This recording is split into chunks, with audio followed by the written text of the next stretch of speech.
Mais uma vez, a paz seja convosco.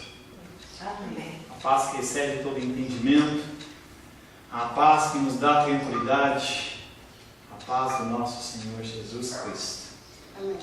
Nesse segundo período estamos falando sobre o ser de Deus e seus atributos. E estamos falando sobre um tema chamado Trindade ou Triunidade. É um termo mais completo. Triunidade de Deus. Semana passada nós falamos que este tema é um motivo de ataque das outras religiões, porque eles não entendem. Nem eles entendem, nem nós entendemos. A diferença é que em nós há fé.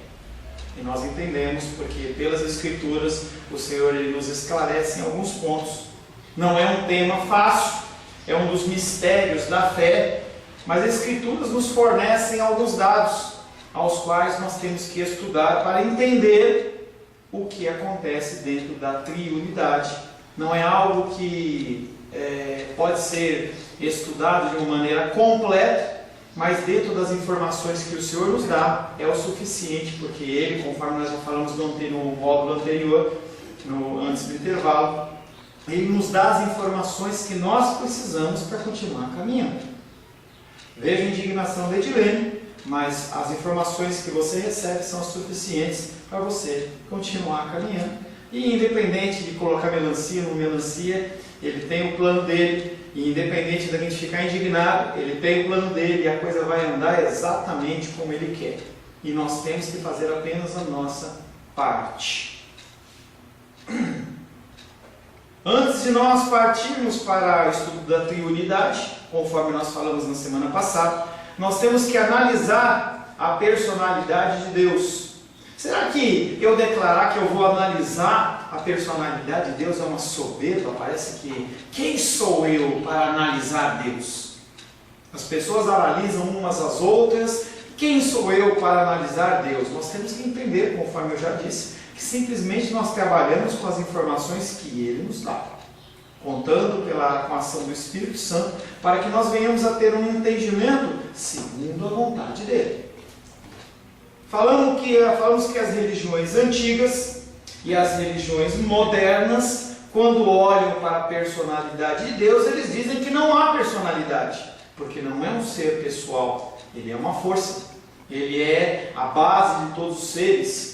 Alguns nomes, algumas religiões chamam a figura de Deus como mana. Não é maná do deserto, é mana, sem acento.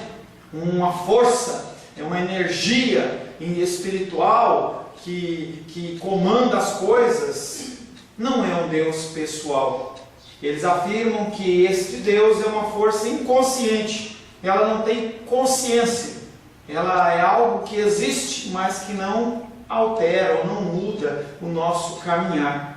A fé cristã afirma que a personalidade divina não é uma força pessoal, pelo contrário, ela tem sim consciência e é um Deus que ama, é um Deus que odeia, é um Deus que se arrepende no sentido divino. Ele é um Deus que tem características que nós temos estudado domingo a domingo. Características essas que não são semelhantes a mim e a você. Quando a gente fala ira,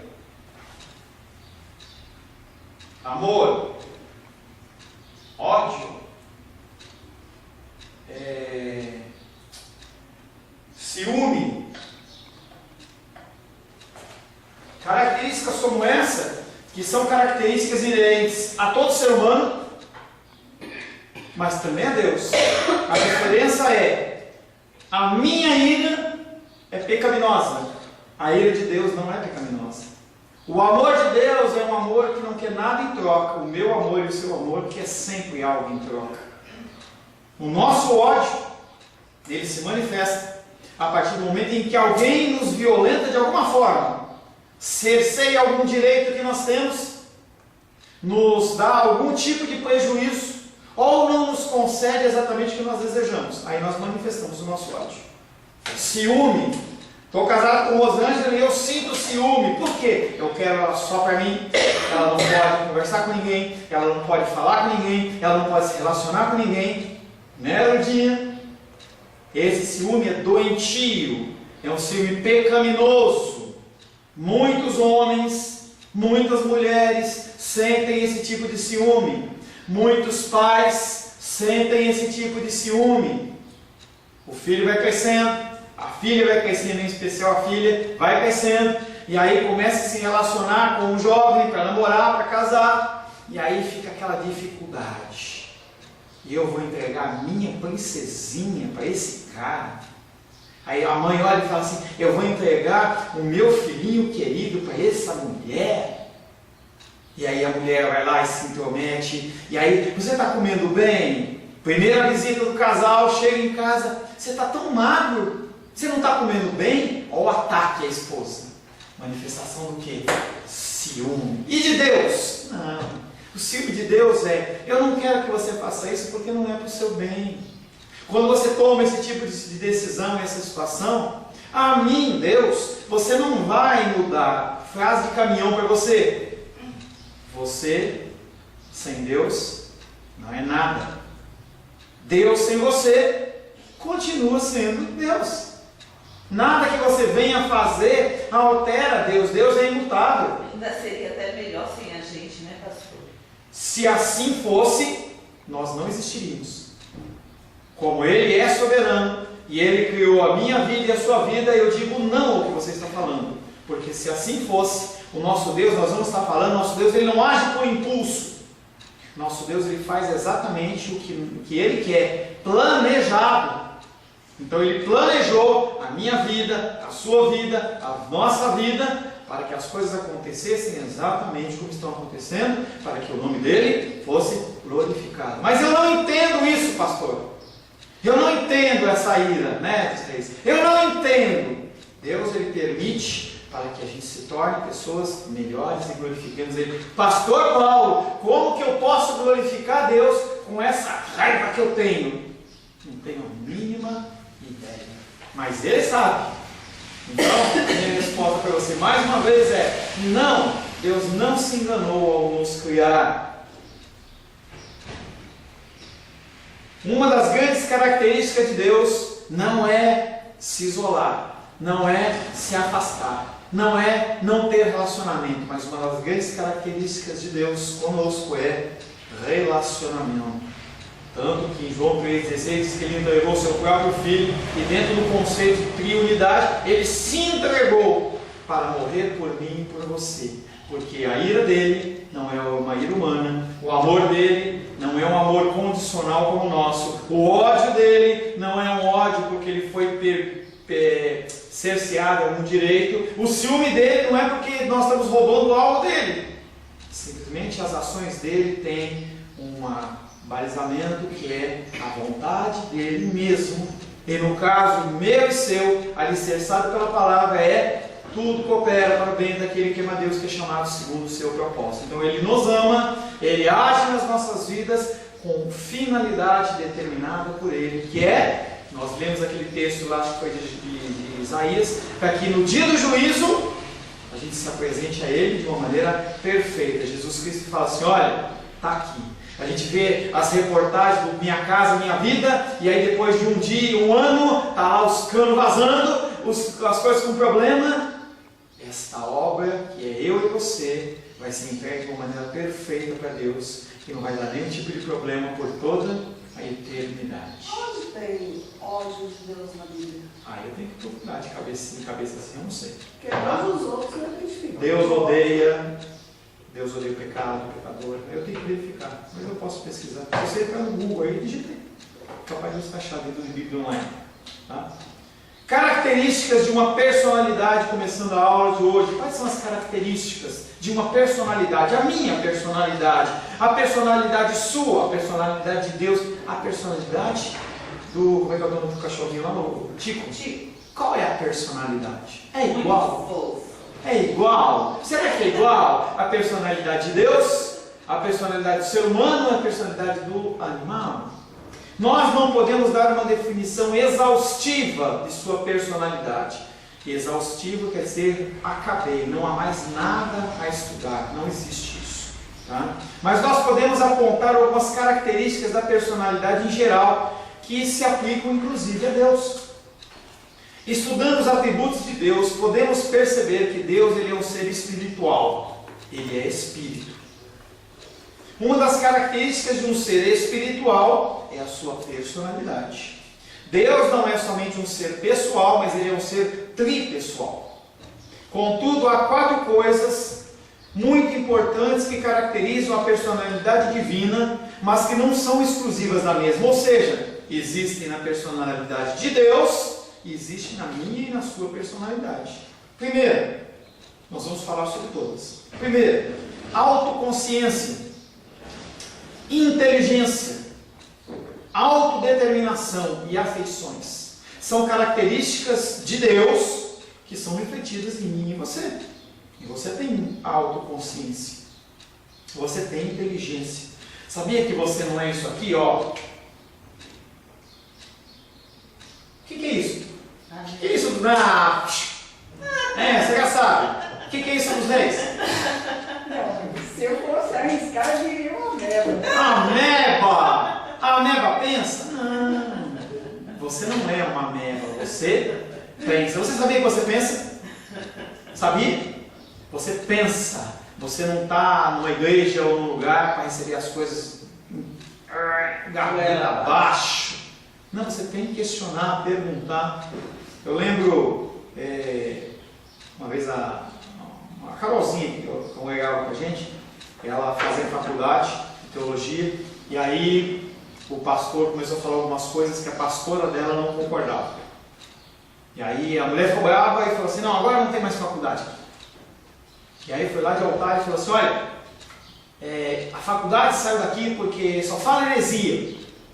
E quem decidir continuar a heresia para estudar, eu amaldiçoo.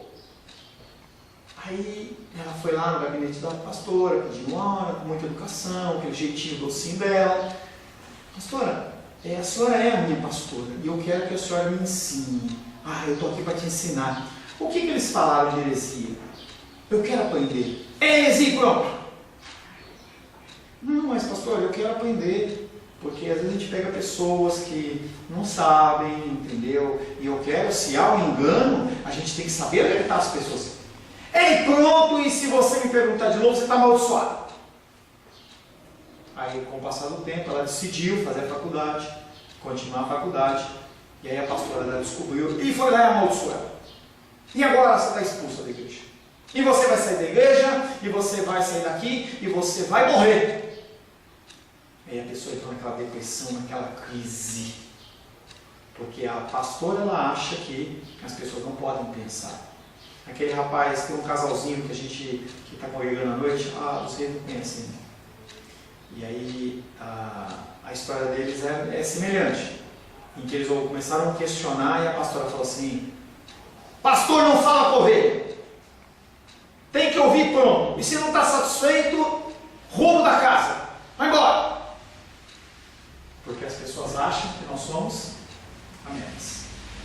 Jesus Cristo nunca agiu assim. Jesus Cristo falava os ensinamentos. É algo que eu procuro fazer também. Eu falo das coisas da palavra. Mas quem vai decidir se vai seguir ou não é você. Quem vai estar no dia do juízo perante Deus é você, como eu também vou estar. E se eu ensinar alguma coisa que não procede da palavra de Deus, eu vou ser cobrado. O nosso Deus, ele é um Deus inteligente, nós também temos inteligente. Falando um pouco sobre autoconsciência. Uma personalidade, ela possui autoconsciência. Essa é a capacidade que uma pessoa tem de estar consciente de sua própria identidade, de saber quem ela é. Você sabe quem é você?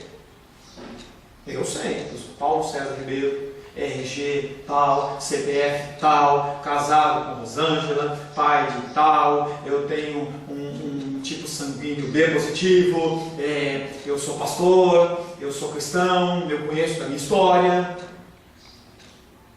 A autoconsciência é muito mais do que se ter consciência, e é diferente consciência de autoconsciência. Esta última, consciência, quem tem? Os bichinhos. O Tico, ele tem consciência.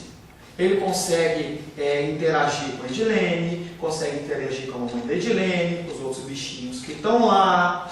Ele consegue saber, entendo eu, que tem o jornalzinho lá onde ele faz as necessidades dele, ele tem o potinho de comida que é dele, que não é do outro cachorrinho. Isso chama-se consciência. Esta última consciência o animal pode ter. Ele possui consciência das coisas que estão ao seu redor, mas ele não possui autoconsciência. Pastor, o que é isso?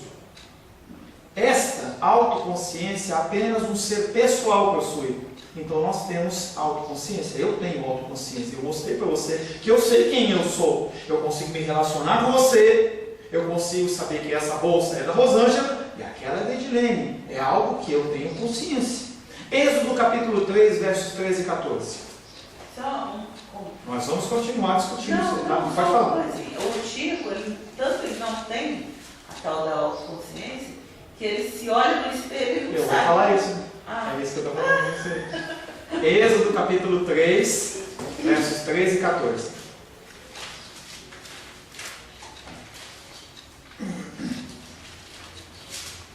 Êxodo capítulo 3, versos 13 e 14. Disse Moisés a Deus: eis que, quando eu vier aos filhos de Israel, eles disserem: o Deus dos vossos pais me enviou a vós outros, e eles me perguntarem: qual é o seu nome? Que lhes direi? Disse Deus a Moisés: eu sou o que sou. Disse mais: assim dirás ao filho de Israel: eu sou, me enviou a vós outros. Ou seja, Deus, ele é um Deus pessoal e ele sabe quem ele é. Esta resposta divina mostra a sua autoconsciência de maneira inequívoca. Ele sabe quem ele é. Todos os espíritos racionais, incluindo anjos, arcanjos, serafins, querubins, Satanás, seus demônios, possuem a capacidade de saber da existência das coisas e principalmente da própria existência. Há uma distinção importante entre a consciência e a autoconsciência. Na consciência, o objeto é os outros. Então eu sou consciente do meio ambiente. Eu consigo olhar aqui, tem 4 cadeiras na primeira fila, consigo identificar que nessa fila aqui tem uma cadeira que é branca, tem uma carteira, eu tenho um projetor, isso chama-se consciência.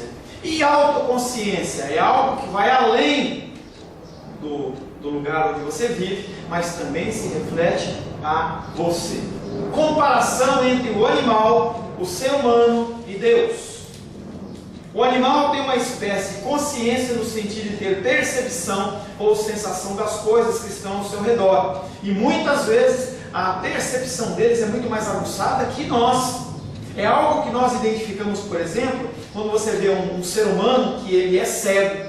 Quando ele é cego, ele desenvolve o tato numa condição muito mais apurada, uma audição muito apurada. Isso é uma coisa que nós temos tendência a fazer. E o animal também faz isso.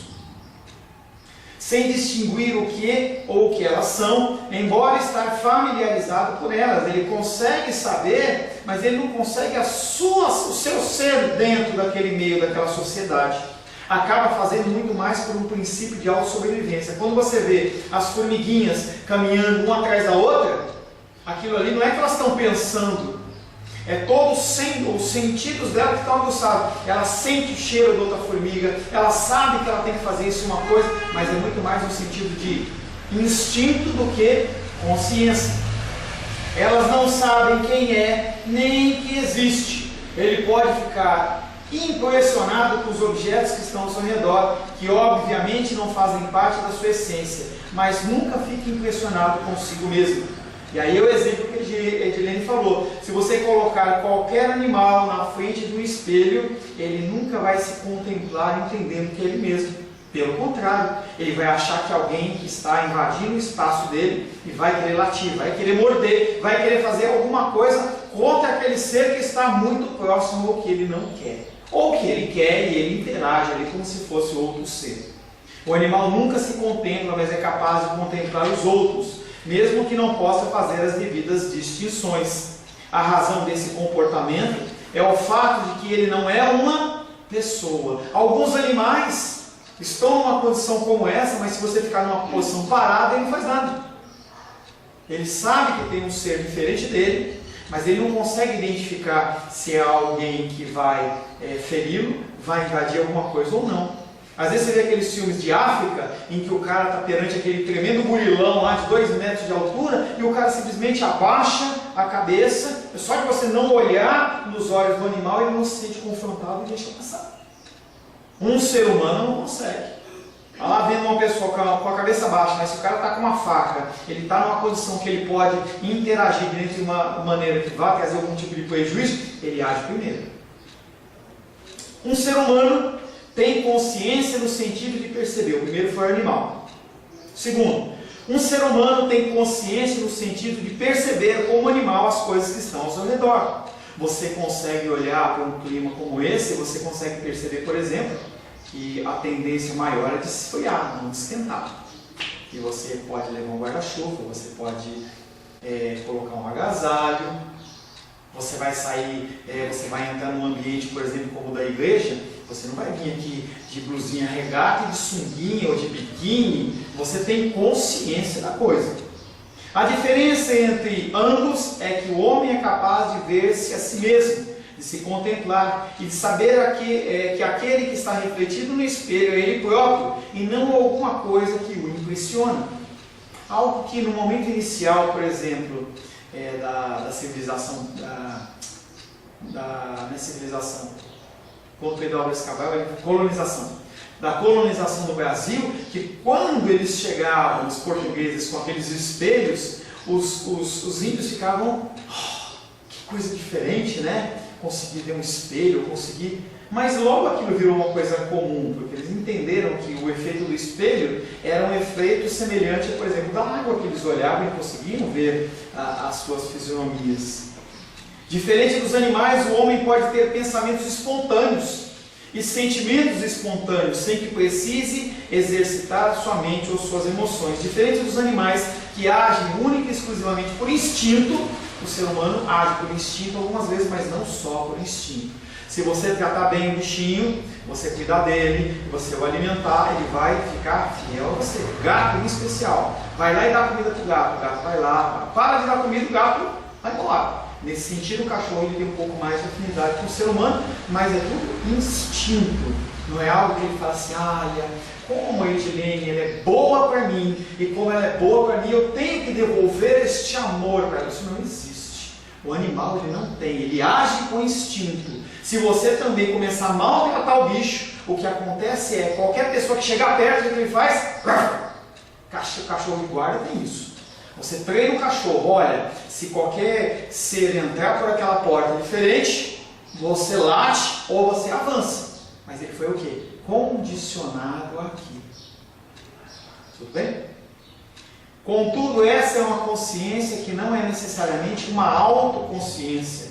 A autoconsciência é mais profunda que a consciência. Todo homem sabe e tem consciência de que faz coisas erradas. Você sabe quando você age errado. A dos reis confessou o pecado dela. Ela sabe que ela está errada. Você sabe que está errado? Você tem dúvida? Não tem dúvida. Quando nós agimos errado, nós já trabalhamos em módulos anteriores, nós sabemos, nós temos a consciência moral que nós estamos agindo de uma maneira errada. Nós sabemos. Mas o que fazer com esse eu sei? Ou por que uns agem, continuam agindo, os seres humanos continuam agindo com a manifestação da ira, do ciúme, do ódio, e outros se seguram, outros se constrangem. A autoconsciência é mais profunda do que a consciência. Todo homem sabe e tem consciência de que faz coisas erradas, mas somente quando o Espírito Santo o convence dos seus pecados é que ele passa a exercer a sua autoconsciência do que ele é e do que ele faz. Qual a diferença de uma pessoa ímpia que está com ira no coração, com a dos reis que é crente que está com ira no coração? Ela tem autoconsciência e ela procura se policiar ou procura se corrigir para que não venha o quê? Exteriorizar isso com pessoas, com seres. Procura. Mas aquele convencimento ele vem através de quem? Do Espírito Santo. O animal não tem isso. O animal ele não está lá numa posição de ataque. Chega uma pessoa com uma feição boa, chega uma criancinha com olhos azuis, cabelo loirinho, cacheado, que não pode fazer nenhum mal para aquele Rottweiler. mas aquele Rottweiler olha e fala assim, aquele ser pode me atingir. O Espírito Santo não vem sobre o Rottweiler e fala assim, olha, entenda que esse condicionamento seu não precisa ser aplicado com essa criança. Você é muito maior do que ela, você é muito mais forte do que ela. Se você, cachorro, der uma mordida nela, você mata ela. Não há isso. Não há isso também em muitos casos no sentido humano, que não é cristão, porque o Espírito Santo não age sobre essa vida. É apenas o conceito moral, e aí o conceito de sociedade vai ser aquele que vai fazer com que ela age de uma maneira ou não age de uma maneira. Nós, como seres cristãos, como salvos, lavados e remidos no sangue do Cordeiro, além disso, nós temos a ação do Espírito Santo que nos constrange a fazer a coisa certa. O ser humano, animais e o ser divino. O ser divino, ao contrário dos animais, não possui a mesma espécie de consciência que eles possuem. Deus já existia antes que houvesse qualquer coisa que não Ele mesmo. E conforme Ele criou o mundo e tudo que há, o cosmos inteiro, quando Ele cria a minha vida e a sua vida, Ele não é pego de surpresa. Ele não é uma pessoa, um ser que fala assim, nossa, agora eu me surpreendi com a ação da Rosângela. Não. Porque as ações que ocorrem já são todas elas planejadas por Ele. Deus já existia antes que houvesse alguma coisa que não Ele mesmo. Ele não precisa desse tipo de consciência para ser o que Ele é. Ele é o eu sou. Deus não tem corpo, Deus não tem partes, nem é afetado por nada que não seja Ele próprio. Qualquer coisa que você possa fazer não afeta a Deus. Ele não vai ficar triste quando você age, triste no sentido humano, quando você age de uma maneira fora da palavra. Ele não vai ficar abalado, ele não vai ficar nervoso. Eu conto que a Lourdinha vai fazer tal coisa. Eu fui lá e combinei com a Lourdinha, Lourdinha, você me dá uma carona para fazer tal coisa. Aí chega no dia, a Lourdinha não veio, e aí eu perdi a hora na consulta e eu fiquei bravo com a Lourdinha. Com Deus não existe esse tipo de coisa. As coisas acontecem exatamente como Ele assim orquestrou. Isso é muito além dos nossos pensamentos, porque nós não conseguimos coordenar nem a nossa vida. Nós olhamos para o nosso dia de 24 horas e nós temos que criar uma propaganda como aquela do Unibanco, ou Itaú 30 horas, porque não é 24 horas dentro de casa mais 6 fora, não. É só aquele tempo e é o necessário. E tudo que ocorre dentro do começo do dia ao fim do dia, ocorre segundo a vontade diretiva ou permissiva do nosso Deus. Ele não é pego de surpresa. Glórias a Deus por isso. Deus não tem corpo, partes, nem é afetado por nada que não seja Ele próprio. Ele é autoexistente e independente de tudo que há na criação, porque Ele já era antes de ela vir a existir e ela não muda. E aí qualquer ação da nossa palavra para os reis, qualquer ação nossa de desaprovação, de desgosto, de ira, nós estamos falando que Deus não está no controle. Eu faço isso, você faz isso. Nós fazemos isso. Eu estou indignado, eu não aceito. Deus, você não sabe o que você está fazendo. Eu sei. Pastor Paulo, você não faz isso, eu faço igualzinho você. Igualzinho você. Quando nós manifestamos a nossa ira, deu exemplo para vocês. Quando o casal está lá em discussão, acalorada, e aí o cara vai lá e bate a porta, dá um murro na parede. Porque ele não pode bater em quem? Na esposa. Ele faz o quê? Bate no ser animado. Você está manifestando o quê? Ódio a Deus. Estou descontente. A mulher que você me deu é essa? Olha o que ela fez. Pá. É como se a gente não pode bater em Deus. A gente bate em quem? No próximo. Por isso que Jesus Cristo resume a lei em 2 mandamentos, exatamente para a gente saber que nós temos que amar Deus sobre todas as coisas e o próximo como a nós mesmos. Quando nós manifestamos a nossa ira, o nosso ódio, o nosso ciúme contra o ser humano, na verdade nós estamos falando o quê? Para Deus. Quando um casal ele tem confusão, ele se separa, o que está acontecendo? Você está fazendo o quê? Quebrando uma aliança, ou tentando quebrar uma aliança que foi feita com Deus. Essa aliança da parte de Deus não é quebrada, e tem uma série de coisas que advêm disso. O ser divino, em contraste com os seres humanos, não possui autoconsciência, que provém da mera consciência. Ele não precisa ser alertado por alguém. É algo que no texto de Jó aparece, em que o Jó começou a apanhar. E aí os amigos dele falando, e aí ele começa a murmurar, ele começa a reclamar de Deus. Aí Deus entra no diálogo e fala para ele assim: Jó, aonde você estava quando eu criei isso? Onde você estava quando eu coloquei as listrinhas na zebra? Não está isso, não, estou só tipificando. Onde você estava, Jó, quando eu pintei o céu de azul? Aonde você estava, Jó, quando eu fiz a terra marrom? Ou eu fiz o sangue vermelho? E aí Jó começou a perceber que, opa, Deus não precisa de ajuda para nada. O que Deus está falando é: eu não preciso que ninguém me ajude, eu não preciso que ninguém me dê uma forcinha. Por isso que Ele comanda para a gente, fala assim: ide e pregar o Evangelho a toda criatura. A função que nós temos que ter é pregar. Quem tem que convencer é Ele, mas a gente acha que é nós. O ser divino, em contraste com os seres humanos, não possui autoconsciência, que provém da mera consciência, nem possui um processo mental infletido, como é próprio da nossa mente humana, em que nós temos aqueles pensamentos que eu vou fazer. E ele não tem isso. Nada vem à sua mente de maneira irrefletida e espontânea, sem que tenha sido desejado e planejado por ele antecipadamente. Em nós pode haver uma distinção entre consciência e autoconsciência, mas não em Deus.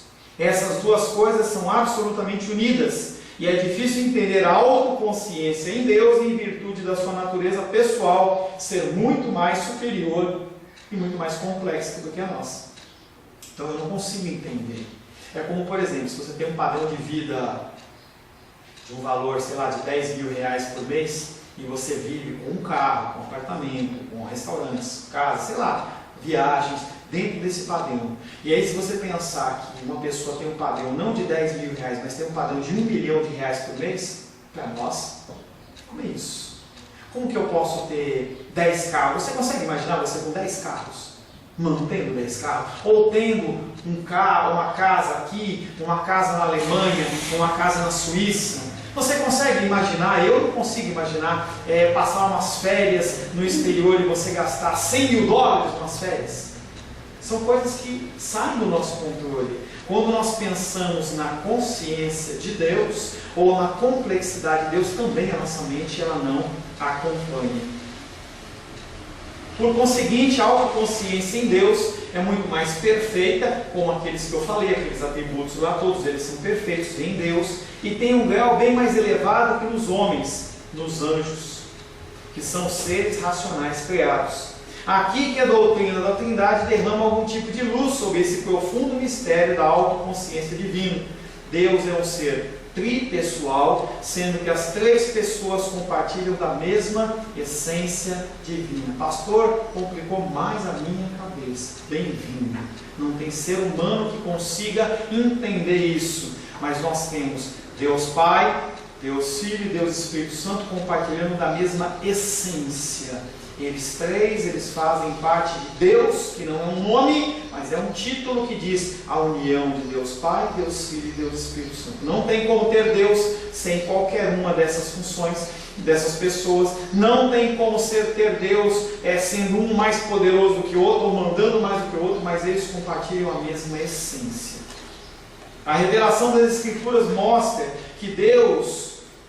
Deus como aquele que é bendito eternamente, sendo absolutamente independente, tendo vida própria, possuindo todas as características de um ser pessoal que vive se relacionando sozinho entre as pessoas da Trindade. Antes da eternidade existia isso, na eternidade isso também vai ocorrer. Portanto, como tal, ele deve possuir todas as propriedades dentro de si mesmo e não fora do seu próprio ser. Você quer fé? Você tem que fazer o quê?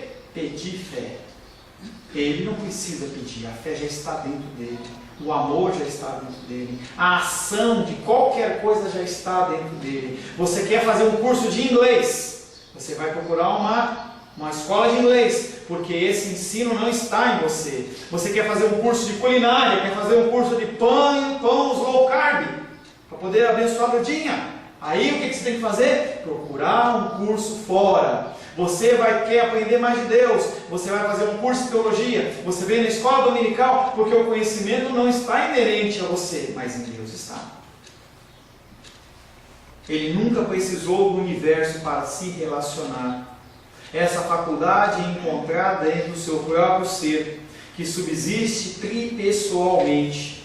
Ele não precisa conhecer a criação, a fim de que possa ter um objeto para conhecer e amar. Ele não precisa de você para que o amor dele se manifeste, porque o amor dele já se manifesta nele mesmo.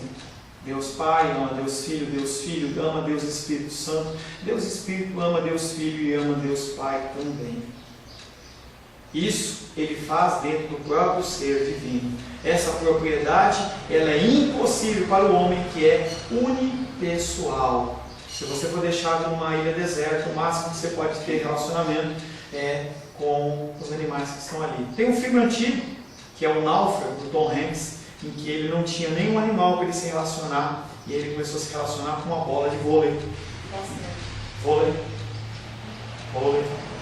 Uma bola de esportes. E aí ele pegou aquela, eu digo que é vôlei porque era branquinha, tá? Era branquinha a bola.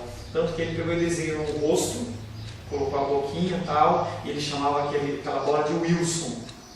E ele tinha que se relacionar com o Wilson, porque ele não tinha, ele estava ficando louco, está sozinho.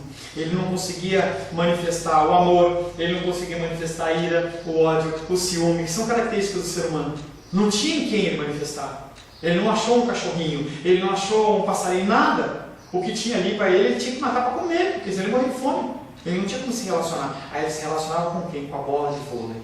E aí quando ele está saindo daquela ilha, que tem uma onda que bate naquela bola e vai embora, ele fica desesperado, porque ele passou anos se relacionando com a bola de vôlei. Porque ele precisa de alguém com quem se relacionar. O ser humano, ele não foi feito para ficar sozinho no âmbito de eu vou me isolar e viver isso. É incomum. É incomum. Essa propriedade é impossível para o homem que é um ser unipessoal. A fim de que ele possa se relacionar, amar e ter alegria, tem que haver uma outra pessoa. Por essa razão, Deus fez Eva para servir de auxiliadora para Adão. Deus não precisava de ninguém para ser o que Ele é. Ele não precisa de ninguém além dele próprio.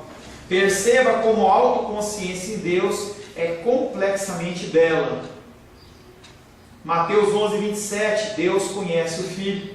João 3, 35, Ele ama o Filho. João 1, 18, o Filho foi gerado pelo Pai. Todas essas relações existem desde antes da criação do mundo. O próprio Filho encarnado, enquanto no estado de humilhação, pediu ao Pai que lhe restaurasse a glória que era de antes da eternidade, quando a criação ainda não existia. Houve um tempo antes do tempo. Não é algo que a nossa mente consegue entender também, mas antes que houvesse tempo, já havia algo diferente, que era a pessoa de Deus Pai, Deus Filho e Deus Espírito Santo. Antes mesmo de qualquer outra coisa, além do ser divino, as pessoas da Trindade já se relacionavam, tendo amor um pela outra, alegrando-se mutuamente. Essa relação se dava dentro da própria essência divina. Estou encerrando.